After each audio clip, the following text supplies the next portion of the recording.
Suppose करते हैं कि आपके पास पैसा है थोड़ा बहुत, मान लो आपके पास आपके 1000 रुपए भी सैलरी है, 100 रुपए होंगे, 1000 रुपए सैलरी है, 900 रुपए खर्च कर दिए होंगे, 100 रुपए होंगे, कुछ तो होगा जो भी आपके पास पॉकेट में है। ठीक है, अपन तो मिनिमम से शुरू करते हैं क्योंकि मैं जानता हूं 100 रुपए भी बहुत बड़ी बात होती है। अगर आप मिनिमम रुपए पर भी हो तो देखो, अगर आपके पास पैसे हैं, ठीक है, जरूरत आपकी पूरी हो चुकी है, तब उसके बाद अगर थोड़े बहुत अगर आपने सेव किए हैं तो वो सेव्ड पैसे कहां लगाएं, ये सवाल उठता है।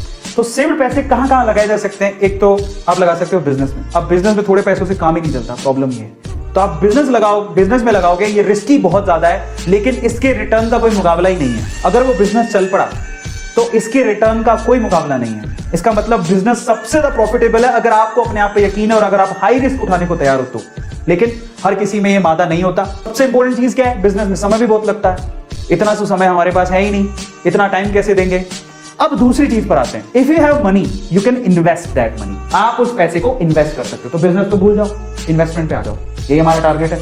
अब इन्वेस्टमेंट कहां कहां होती है जरा आप समझो। इन्वेस्टमेंट के 4 तरीके, 1 2 3 4। इसमें भी ये तो किसी काम का नहीं है क्योंकि रिटर्न से ज्यादा तो पैसा बर्बाद हो रहा है। इसमें बहुत पैसा चाहिए तो ये भी किसी काम का नहीं है। बचे 2, एक म्यूचुअल फंड जिसमें ज्यादा रिटर्न नहीं मिलते, लेकिन ये इसमें रिस्क ज्यादा है लेकिन रिटर्न बहुत अच्छा मिलता है अगर आपने ढंग से समझ के लगा लिया तो। Overall we are talking about investment, we are talking about share market.